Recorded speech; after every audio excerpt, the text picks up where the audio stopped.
Hello बच्चों, welcome back to let's do chemistry channel. तो मेरे प्यारे बच्चों, मेरे प्यारे लाल, आज हम पढ़ेंगे electrochemistry chapter number 3 class 12th। तो स्टार्ट करेंगे इलेक्ट्रोकेमिस्ट्री। ठीक है, तो जल्दी से कॉपी पेन निकाल दो और एक सोफे में बैठ जाओ और नोट करना शुरू करो। तो क्या करने वाले हैं हम? इलेक्ट्रोकेमिस्ट्री। ओके,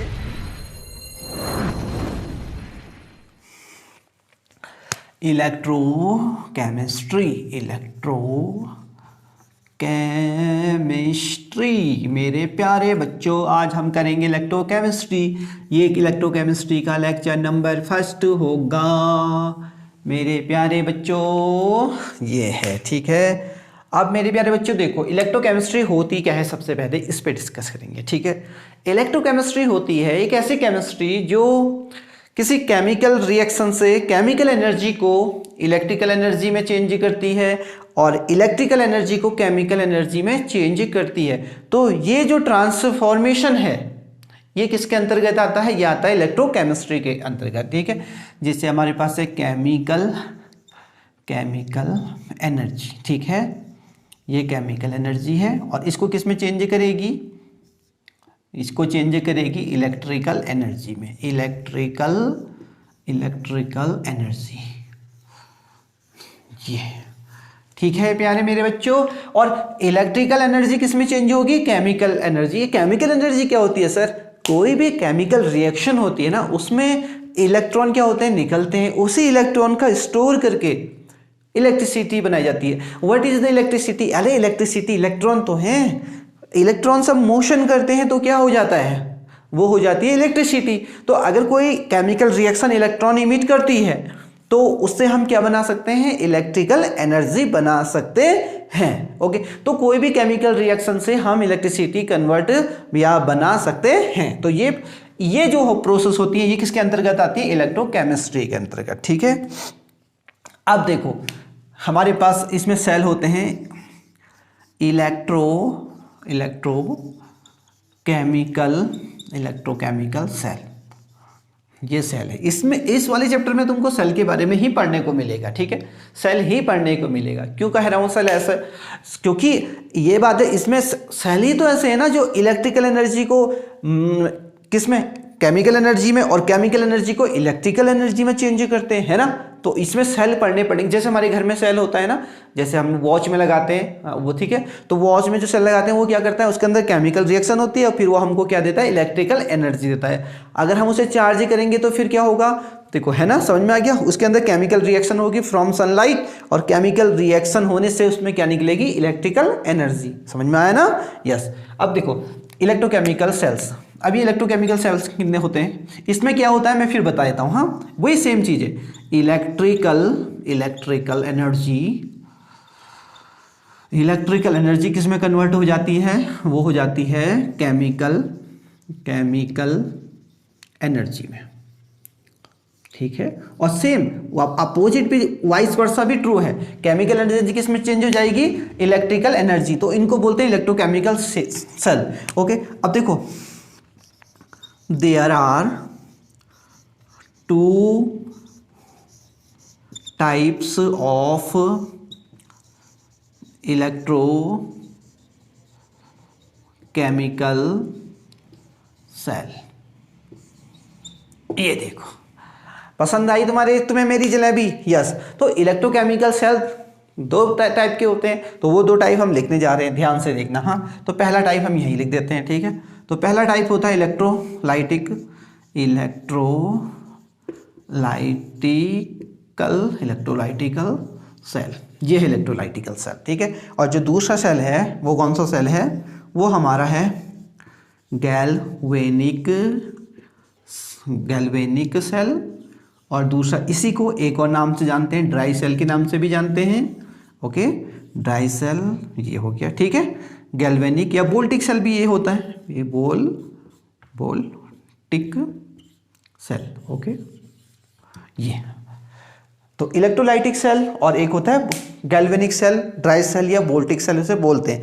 अब सर इलेक्ट्रोलाइटिक सेल क्या करता है? इलेक्ट्रोलाइटिक सेल में क्या होता है कि जो इलेक्ट्रिकल एनर्जी है, क्या है? इलेक्ट्रिकल एनर्जी इलेक्ट्रिकल एनर्जी किस में चेंज होती है पता है? केमिकल एनर्जी में, केमिकल एनर्जी में, ये ठीक है। But on other hand in galvanic cell, galvanic cell में क्या होता है? केमिकल एनर्जी किस में कन्वर्ट होती है? वो होती है इलेक्ट्रिकल एनर्जी में।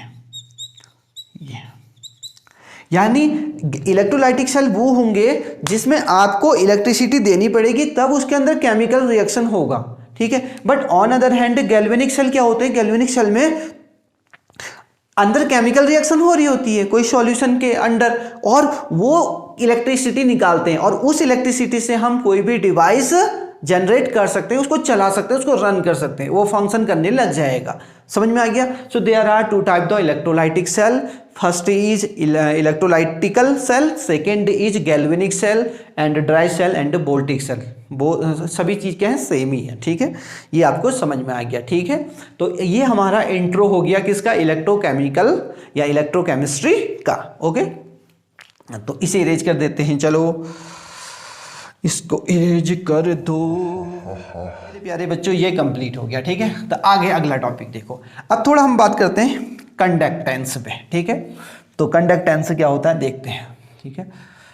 इधर बात करेंगे हम रेजिस्टेंस पे, जिसको हम आर से इंडिकेट करते हैं, और इधर हम बात करेंगे conductance. Okay, conductance, copy pen लेके बैठना, इसको हम जी से इंडिकेट करते हैं। डिफरेंट बुक में अलग अलग इंडिकेशन है, तुम कोई भी यूज कर सकते हो, बट एनसीईआरटी में जी लिखा है तो हम जी इस्तेमाल कर रहे हैं, ठीक है। यस, लाइक जरूर करना, ठीक है। यस, अब देखो आर, ओके, इक्वल टू क्या होता है? रो एल अपॉन ए। ये यानी रेजिस्टेंस लेंथ के तो प्रोपोर्शनल होता है और एरिया के क्या होता है? Inversely proportional. अगर किसी वायर का या किसी भी चीज का एरिया, क्रॉस सेक्शनल एरिया बढ़ता है तो उसका रेजिस्टेंस कम हो जाता है। यानी जो बहुत पतली सी वायर होगी ना, उसका रेजिस्टेंस ज़्यादा होगा, और अगर मोटी वायर होगी तो उसका रेजिस्टेंस कम होता है। और सेकेंड, लेंथ पे भी डिपेंड करता है, ठीक है। और ये रो क्या है? रो भी बता देते हैं हम तुमको। रो है स्पेसिफिक कंडक्टेंस। मेरे प्यारे बच्चों क्या है? जोर से बोलो, specific conductance. On other hand, अब जी भी तो लिखो ना सर, जी में यहाँ कप्पा, ये क्या है? Kappa, okay, kappa. और यहाँ जस्ट अपोजिट होगा, ए अपॉन क्या हो जाएगा? एल हो जाएगा। देखो, both are opposite to each other, resistance and conductance. Okay, yes. तो यहाँ पर ये क्या है? ये स्पेसिफिक कंडक्टेंस है सर, स्पेसिफिक कंडक्टेंस है, ठीक है। इसको एक और बोलते हैं कंडक्टिविटी भी बोलते हैं, कंडक्टिविटी भी कहा जाता है। और यहाँ इसको क्या बोल सकते हैं हम? इसी को रजिस्टिविटी भी बोल सकते हैं, रजिस्टिविटी भी बोल सकते हैं। किसको? रो को। ये रो है, हाँ, रो क्या बोलेंगे इसको? रो, आर एच, रो, ओके, यहाँ। और ये कप्पा है, ये क्या है? Kappa, KAPPA, kappa. ये कप्पा, कप्पा को क्या बोलेंगे हम? Specific conductance. ये समझ में आ गया? Very good. अब देखो ध्यान से, ये कंप्लीट हो गया सर। अब आगे मैं एक और चीज बता देता हूं आपको कि देखो, रेजिस्टेंस और कंडक्टेंस आपस में क्या होते हैं? अपोजिट होते हैं ना। तो हम इसको ऐसे लिख सकते हैं कि नहीं लिख सकते हैं? 1/G लिख सकते हैं ना? बताओ मुझे, कमेंट करके यस तो बोल दिया करो, है। दूसरा, क्या मैं ये भी लिख सकता हूँ? रो 1/K कप्पा, क्या ऐसे लिख सकता हूँ? जल्दी से बताओ। अगर यस बोल, लिख सकता हूँ ना? हाँ, लिखा जा सकता है सर आसान से, ठीक है। क्योंकि ये क्या है? कंडक्टिविटी, ये resistivity, both are inversely proportional. Okay, inversely proportional, ठीक है। ये भी सही हो गया सर, वेरी गुड। अब आगे बढ़ते हैं।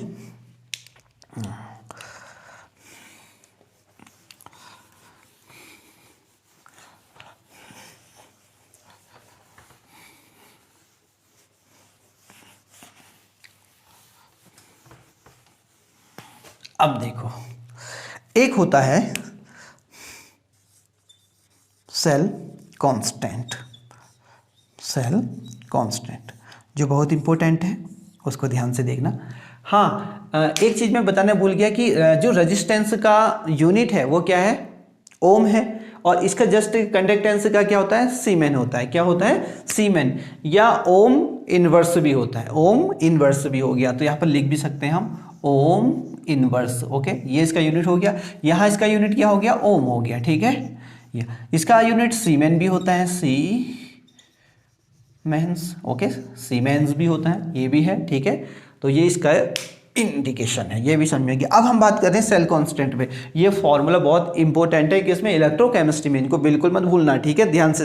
अब हम सेल कांस्टेंट पे, अब होता क्या है ना, हम एक कंडक्टिविटी सेल निकालते हैं, ठीक है। कंडक्टिविटी सेल क्यों बनाया जाता है, किसी चीज़ का रेजिस्टेंस निकालने के लिए, ठीक है। कंडक्टिविटी सेल क्या करता है, किसी चीज़ का रेजिस्टेंस, तो उसमें जो होती है ना एल, लेंथ ऑफ इलेक्ट्रोड, और a cross sectional area and length, both are क्या होंगे, कांस्टेंट लिए जाते हैं। क्या लिए जाते हैं, वो कांस्टेंट लिए जाते हैं, ठीक है। तो यहां पर जो सेल कांस्टेंट है ना, हम उसको क्या से लिख सकते हैं, जी स्टार से लिख सकते हैं, ओके। और जी स्टार का फॉर्मूला क्या हो जाता है, एल अपॉन ए, ये आपको याद रखना है, ध्यान से सुनना। और एक होता है आर कप्पा, ये दो फॉर्मूले हैं इसके। तो दो फॉर्मूले अगर आपको याद हैं तो इसके सारे न्यूमेरिकल सॉल्व हो सकते हैं। ध्यान से, हाँ, मैंने क्या बताया, सेल कांस्टेंट, एक कंडक्टिविटी सेल लिया जाता है, ओके, जो किससे बना होता है, कंडक्टिव से, पायरेक्स ग्लास से, ओके। उसमें जो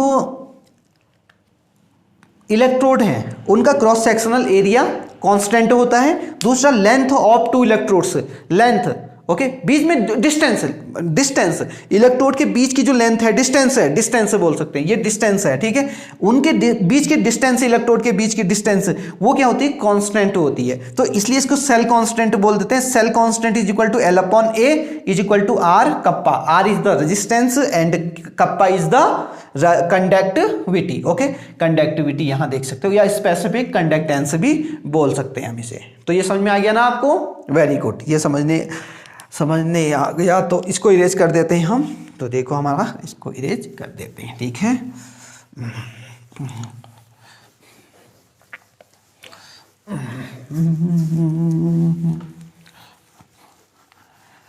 ऐसी लागी लगन मेरा हो गई मगन, ऐसी लागी लगन मेरा हो गई मगन, वो तो गली गली हरी गुन। हाँ, अब देखना, हाँ, अब अगला है एक तो कंडक्टिविटी हो गई, ठीक है। अब है molar conductivity, okay, molar conductivity, ये है मोलर कंडक्टिविटी। हम इसको किससे, लैम्डा, कैपिटल लैम्डा, और ये एम लिखेंगे, ठीक है। इस पे ध्यान देना, ठीक है। इसको भी रेज कर देते हैं।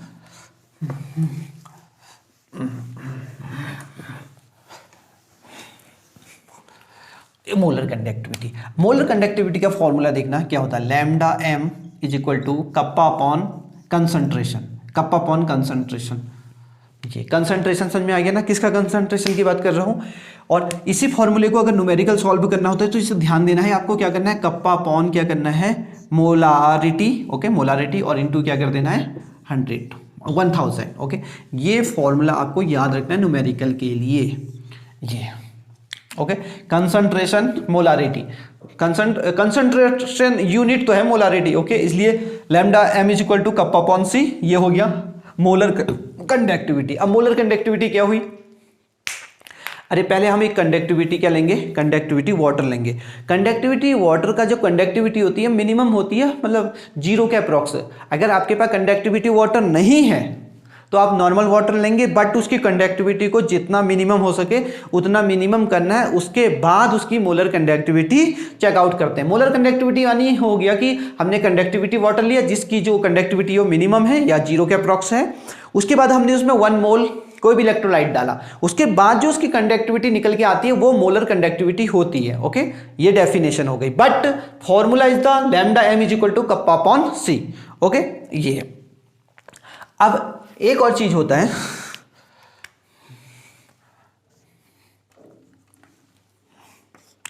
लिमिटिंग मोलर कंडक्टिविटी, ध्यान से सुनना, हाँ, ये क्या लिखा है मैंने, लिमिटिंग मोलर कंडक्टिविटी। ठीक है। अब ये क्या है सर, ये भी बताओ इसको। इसका सिंबल हो गया, ये हो गया, ठीक है, लैम्डा एम नॉट, ओके, ये नॉट लगा रखा है, ओके, सिंबल है। अब सर पहले तो मुझे एक चीज बताना, ठीक है, ये जो मोलर कंडक्टिविटी है ना, वो कंसंट्रेशन के क्या है, इनवर्सली प्रोपोर्शनल है, ठीक है। आपने एक कंडक्टिविटी वाटर लिया, ओके, वाटर लिया, ठीक है। वाटर लेने के बाद क्या किया आपने, उसमें इलेक्ट्रोलाइट डाला और उसका कंसंट्रेशन क्या, बढ़ाते रहे, कंसंट्रेशन बढ़ाए। तो अगर कंसंट्रेशन बढ़ाए तो उसकी जो मोलर कंडक्टिविटी होती है वो क्या करती है, डिक्रीज करती है। क्या करती है, डिक्रीज करती है। यानी बहुत ज्यादा कम, यानी मिनिमम इलेक्ट्रोलाइट होगा तो उसकी जो कंडक्टिविटी होगी वो उस वक्त ज्यादा आएगी, ठीक है, ये हो गया। इसी सिलसिले में अगर हम कंसंट्रेशन क्या कर दें, कंसंट्रेशन किया जा रहा है, देखो जरा, concentration tends to zero, concentration किसके, जीरो होने वाला है, बहुत कम है कंसंट्रेशन। तो उस वक्त जो कंडक्टिविटी होती है, ठीक है, जब कंसंट्रेशन क्या होता है, मिनिमम होता है, उस वक्त मोलर कंडक्टिविटी को एक नया नाम दिया जाता है, लिमिटिंग मोलर कंडक्टिविटी। देखना, when C tends to zero the lambda M is known as limiting molar conductivity मेरे लाल, ये है limiting molar conductivity and symbol is, ये सिंबल हो गया। आया कि नहीं समझ में आया, जोर से बोलो, ठीक है, जय माता की मत कहना, ठीक, समझ में आ गया ना। What is the limiting molar conductivity, limiting molar conductivity, sir पता चल गया लिमिटिंग मोलर कंडक्टिविटी क्या होती है, जब आप कंसंट्रेशन बहुत कम करेंगे, क्योंकि molar conductivity inversely proportional to concentration. If you decrease the concentration then the molar conductivity will be increase, और हम कंसंट्रेशन क्या कर रहे हैं, बिल्कुल कम कर रहे हैं, बहुत ही कम कर रहे हैं, तो उस वक्त जो मोलर कंडक्टिविटी आती है उसी को लिमिटिंग मोलर कंडक्टिविटी बोलते हैं, ठीक है, यस। और लिमिटिंग मोलर कंडक्टिविटी फिर कोलराउस लॉ पे depends, I mean Kohlrausch law के थ्रू ही क्या निकाली जाती है, लिमिटिंग मोलर कंडक्टिविटी, उसको अभी बात करेंगे, लेकिन उससे पहले आपको समझ में आ गया ये, ठीक है, ये भी आ गया। अब देखो,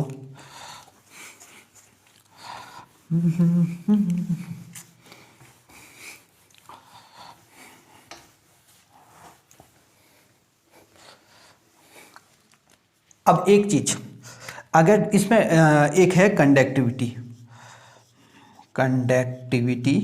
ओके, कंडक्टिविटी, और दूसरा क्या है, मोलर कंडक्टिविटी, ओके। इन दोनों में ध्यान से देखना एक चीज, हाँ। अब इसमें मैं एक डिफरेंस बता रहा हूँ, डिफरेंस क्या बता रहा हूँ, इसका फॉर्मूला क्या हो गया, कप्पा अपॉन सी हो गया, ठीक है। यहाँ जबकि फॉर्मूला क्या होता है, ये कप्पा है ना, ये कंडक्टिविटी कप्पा है, ठीक है। कप्पा और इन दोनों में क्या डिफरेंस है, ध्यान से सुनना, हाँ। कप्पा किस कंडक्टिविटी किस पे डिपेंड करती है, देखो हमने कोई कंडक्टिविटी वाटर लिया जिसकी कंडक्टिविटी जीरो थी, ओके, ठीक है, डिस्टिल्ड वाटर ले लिया, ओके, डिस्टिल्ड वाटर की कंडक्टिविटी जीरो मान ली, ठीक है, मान ली सर, मान ली। अब उसमें हमने इलेक्ट्रोलाइट डाला, जितने आयन उसमें बढ़ेंगे, क्योंकि आयन से किसके लिए रिस्पॉन्सिबल है, इलेक्ट्रिकल कंडक्टिविटी के लिए। अगर तुम उसमें आयन से बढ़ाओगे तो कंडक्टिविटी बढ़ती है, ठीक है। तो यहां पर क्या होता है, concentration of electrolyte directly proportional to conductivity. देखो ध्यान से सुनो, ये दिख रहा है, क्योंकि यहां पर आयन से इंक्रीज कर रहे हैं, बट यहां देखो इस वाले केस में बिल्कुल डिफरेंट होता है, इसमें ध्यान देना है इस वाले को। यहां पर आप अगर कंसंट्रेशन इंक्रीज करते हो इलेक्ट्रोलाइट का, अगर आप कंसंट्रेशन इंक्रीज करते हो तो इसकी जो मोलर कंडक्टिविटी होती है वो डिक्रीज कर जाती है, because relation of the molar conductivity and concentration is inversely. So that's why when you increase the concentration of electrolyte in any solution, okay, that time the molar conductivity will be decrease. Clear, yes, very good, ये भी समझ में आ गया आपको, ठीक है। इसको इरेज कर दे, यस, मोलर कंडक्टिविटी का भी हिसाब किताब खत्म हो गया रे बबुआ।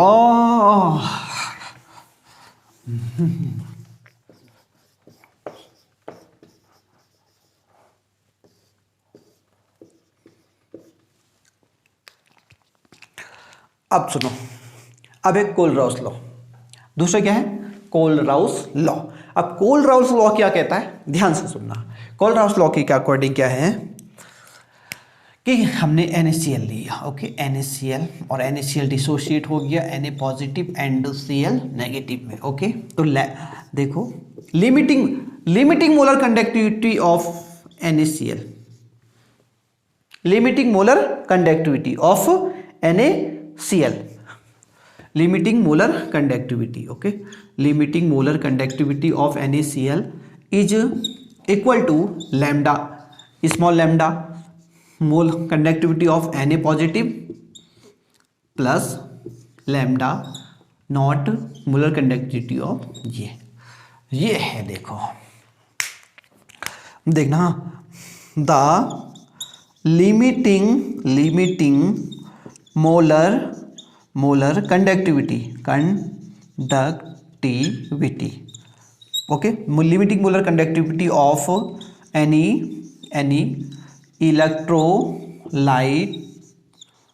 इलेक्ट्रोलाइट्स, हमारा कल्लू क्यों नहीं चल रहा आज, मोलर कंडक्टिविटी एनी इलेक्ट्रोलाइट्स, देखो equal to sum of limiting molar conductivity of their ions. ये देख ये है कोल-राउल्स लॉ। किसी भी इलेक्ट्रोलाइट की जो लिमिटिंग मोलर कंडक्टिविटी है, मैंने अभी बताया कि लिमिटिंग मोलर कंडक्टिविटी क्या है, मोलर कंडक्टिविटी जब कंसंट्रेशन क्या होता है, टेंड्स टू जीरो, बहुत ही कम कंसंट्रेशन है इलेक्ट्रोलाइट का, तो उस वक्त जो कंडक्टिविटी हो उसको बोलते हैं क्या, लिमिटिंग कंडक्टिविटी, ओके। और लिमिटिंग कंडक्टिविटी पे ही कोल-राउल्स लॉ बेस्ड होता है। तो वो क्या कहता है कि the limiting molar conductivity of any electrolytes is depends upon the sum of limiting conductivity of their ions. उसके आयंस का सम कर दोगे ना कंडक्टिविटी के, तो उसको पूरे इलेक्ट्रोलाइट का क्या निकल जाएगा, लिमिटिंग मोलर कंडक्टिविटी निकल जाएगी। तो ये फॉर्मूला है। जैसे हम दूसरा इलेक्ट्रोलाइट ले लेते हैं कोई, ओके, जैसे कि हमारे पास एक इलेक्ट्रोलाइट, ये कैल्शियम क्लोराइड, ओके। देखो आप ध्यान से देखना, लैम्डा, ये स्मॉल लैम्डा इसलिए लेगा आयंस के लिए, हाँ, ये A और ये कैल्शियम हो गया, ठीक है, कैल्शियम पे डबल प्लस हो जाएगा, प्लस अब क्लोरीन कितने मुझे ये बताना, जब CaCl2 होगा, डिसोसिएट होगा, तो कैल्शियम पॉजिटिव बनेगा और क्या बनेगा, Cl नेगेटिव, कितने बनेंगे, 2 बनेंगे, ठीक है। तो यहाँ पर देखो क्या हो गया, अरे बबुआ हमको भी समझ नहीं आ रहा, अरे बड़ा इजी है रे बबुआ, 2 है ना, 2 की कंडक्टिविटी निकलेगी और Cl नेगेटिव हो जाएगा। देखो 2 लोग क्यों लगाया, क्योंकि 2 आयन है, देखो 2 आयन है, 2 आयन, ठीक है, यहाँ 2 आयन और 1 आयन, टोटल तीनों के आयन की लिमिटिंग मोलर कंडक्टिविटी ऐड करके क्या आ जाएगी, उस इलेक्ट्रोलाइट की लिमिटिंग मोलर कंडक्टिविटी, ओके। समझ में आ गया तो जल्दी से लाइक करो, आ गया because you are intelligent, I am also, okay, yes. तो चलते हैं, देखो ये समझ में आ गया ना आपको। अब इसका यूज, इसका न्यूमेरिकल बहुत आता है, ठीक है, इसका न्यूमेरिकल, थ्योरी तो आपको आ गई, इसके न्यूमेरिकल भी जरूर आते हैं पेपर में। तो इसका यूज कैसे होता है, ठीक है, तो उस पर थोड़ा सा बात करते हैं, ठीक है। ये समझ में आ गया ना आपको। एक आध एग्जांपल और बता सकता हूं मैं, अगर आप कमेंट करके बता दो, ओके, यस, आपको समझ में आ गया, मुझे पता है, ठीक है। चलो इसको हटा देते हैं हम। क्यों पैसा पैसा करती है, क्यों पैसे पे तू मरती है, एक बात मुझे बतला दे तू, क्यों रब से क्यों नहीं डरती है, क्या होता है पैसे का, पैसे की लगा दूं ढेरी, मैं बारिश कर दूं पैसे की, बारिश कर दूं पैसे की, आया बड़ा। अब यहां देखो जरा, पैसे की बारिश करेगा तो डिग्री ऑफ डिसोसिएशन मेरे लाल, आज थोड़ा सा इस पे बात करेंगे हम। डिग्री से लिखेंगे इलेक्ट्रोकेमिस्ट्री में, तो अल्फा का फॉर्मूला क्या हो जाता है, lambda m upon limiting molar conductivity, ये हो जाता है। ये फॉर्मूले को जल्दी से लिखो आप। ये है क्या सर, ये तो बता दो हमें, ये क्या पता है क्या, डिग्री ऑफ डिसोसिएशन। ये डिग्री ऑफ डिसोसिएशन है किसके लिए, वीक इलेक्ट्रोलाइट के लिए, वीक इलेक्ट्रोलाइट के लिए, ध्यान से सुनना है, वीक इलेक्ट्रोलाइट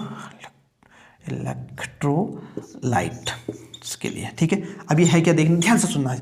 वीक इलेक्ट्रोलाइट मतलब जैसे कि हमने वीक इलेक्ट्रोलाइट लिया CH3COOH, ओके, इसके 10 डाल दिए हमने यहाँ, और इसको इसके डिसोसिएट नहीं होते हैं 10 के 10 के 10 मॉलिक्यूल इसके डिसोसिएट नहीं होंगे, क्योंकि ये क्या है, वीक, क्या है, वीक है ना, वीक है। तो अब यहां तो 10 डाले, ये तो मैंने 8 लिख दिया, पता नहीं चलता। वीक इलेक्ट्रोलाइट से अगर पानी में डालते हैं आप, ओके, डिसॉल्व करते हैं, तो ये पता नहीं चल पाता कि उसके कितने मॉलिक्यूल से क्या होंगे, डिसोसिएट होंगे। क्योंकि स्ट्रॉन्ग इलेक्ट्रोलाइट का तो हमें पता होता है, क्योंकि उसमें सारे के सारे मॉलिक्यूल से क्या होंगे, डिसोसिएट होंगे, तभी वो स्ट्रॉन्ग है। वीक के लिए कंफर्म नहीं होता है कि कितने डिसोसिएट होंगे पानी में जाके, तो उसी को पता करने के लिए कि कितने डिसोसिएट हो गए, ये फॉर्मूला होता है। देखो ये डिग्री ऑफ डिसोसिएशन क्या बता रहा है, कि ये डिग्री ऑफ डिसोसिएशन बता रहा है कि 8 क्या हो गए उसके, डिसोसिएट हो गए। और कैसे निकालेंगे कि ये सब फॉर्मूले वीक इलेक्ट्रोलाइट के लिए, स्ट्रॉन्ग के लिए कोई फॉर्मूले नहीं बनेंगे, क्योंकि स्ट्रॉन्ग का तो पता कंफर्म है ना, कि अगर तुमने 10 मॉलिक्यूल से डाले, 10 आयन से डाले, ठीक है, 10 मॉलिक्यूल से डाले, तो 10 के 10 डिसोसिएट होंगे, तभी वो स्ट्रॉन्ग है। कीप इन माइंड, ध्यान से। वीक इलेक्ट्रोलाइट अगर तुमने 10 डाले, यू डोंट नो कि कितने मॉलिक्यूल से जाके उसमें डिसोसिएट होंगे देयर आयंस में, ओके, यस। अब यहां पर देखना, ये फॉर्मूला समझ में आ गया। ये वीक इलेक्ट्रोलाइट के लिए कीप इन माइंड, फिर से, फॉर वीक इलेक्ट्रोलाइट, ठीक है, वीक इलेक्ट्रोलाइट, ये भी समझ में आ गया। अब सर एक और चीज बताओ, ठीक है। अब देखो एक चीज, हाँ, ये सी लिया हमने, ये इनिशियल था, इनिशियल कंसंट्रेशन, ओके, ये इनिशियल कंसंट्रेशन था। यहाँ उस वक्त क्या होगा, 0 होगा, ठीक है, कंसीडर कर रहे हैं। हाँ, उसके बाद देखो आफ्टर, ओके, या इक्विलिब्रियम में बोल देते हैं, इक्विलिब्रियम में, ठीक है, एट इक्विलिब्रियम में, ठीक है। इक्विलिब्रियम में क्या हो गया, यहाँ बन गया alpha C alpha, okay, alpha C, ठीक है, वो डिसोसिएट हो गया। अल्फा क्या माना हमने, जितने मॉलिक्यूल से डिसोसिएट, हमें पता नहीं, यहाँ पर तो 8 लिखा है ना हमने, ये डिसोसिएट हो गई। और यहाँ कितने बचे आप बताओ, अल्फा सी में से क्या माइनस कर देंगे, अल्फा सी, ओके, सी टोटल थे, ओके, और ये हो गया यहाँ पर। अब रिमेनिंग कितने बचे, सी माइनस अल्फा सी रिमेनिंग है, हाँ, और एट इक्विलिब्रियम की कंडीशन में, कौन सी कंडीशन में, इक्विलिब्रियम की कंडीशन में, कि मतलब कंप्लीट डिसोसिएट हो गया, मतलब जितना होना था हो गया, पूरे के पूरे तो होंगे नहीं कभी, ठीक है। तो यहां पर देखो इसके लिए डिसोसिएशन कांस्टेंट, डिसोसिएशन कांस्टेंट, ये डिसोसिएशन कांस्टेंट आ गया, ठीक है। डिसोसिएशन कांस्टेंट आप ध्यान से देखना, हाँ, इसको के से लिखेंगे हम, ठीक है, K is equal to concentration of, constant कैसे लिखते हैं, concentration of product, okay, concentration of product यानी अल्फा सी, और यहां भी क्या लिख देंगे, अल्फा सी, ये कंसंट्रेशन हो गया प्रोडक्ट का, ठीक है, ये दो कंसंट्रेशन, और अपॉन में रिएक्टेंट का क्या है, सी माइनस अल्फा सी, ओके। सी देखो क्या हो गया, यहाँ तो अल्फा स्क्वायर सी स्क्वायर हो गया, ठीक है, अपॉन में क्या हो गया, सी कॉमन ले लिया, 1 माइनस अल्फा हो गया, तो सी से सी कैंसिल हो गया, इक्वल टू हो गया अल्फा स्क्वायर सी, ओके, अल्फा स्क्वायर सी अपॉन क्या हो गया, 1 माइनस अल्फा।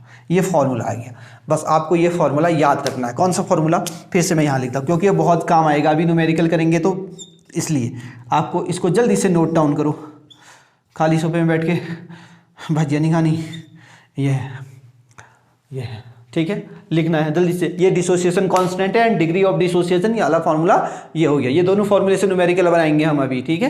तो इस लेक्चर में हम यहीं पर इस लेक्चर को फिनिश कर रहे हैं, ओके। जैसे कि इस लेक्चर में हमने कोलराउस भी बात कर दी, ठीक है। कोलराउस किस लिए होता है, वीक इलेक्ट्रोलाइट का लिमिटिंग मोलर कंडक्टिविटी को फाइंड करने के लिए। रिमेनिंग जो टॉपिक्स हैं वो इलेक्ट्रोलाइट्स के, ओके, वो लेक्चर नंबर 2 में आएंगे, ओके। तो इस लेक्चर को पूरा देखना, तभी आपका बेसिक सारा क्या हो जाएगा, क्लियर हो जाएगा। और उसके बाद हम आगे थोड़ा सा हायर जो इलेक्ट्रोकेमिस्ट्री के टॉपिक्स हैं उनको डिस्कस करेंगे, ठीक है। तो आज हमने इलेक्ट्रोकेमिकल सेल पे भी डिस्कस कर दिया। There are 2 types of the electrochemical cell, electrolytic और इलेक्ट्रोलाइटिक सेल। दूसरा कौन सा होता है, galvanic cell, dry cell and voltaic cell, okay.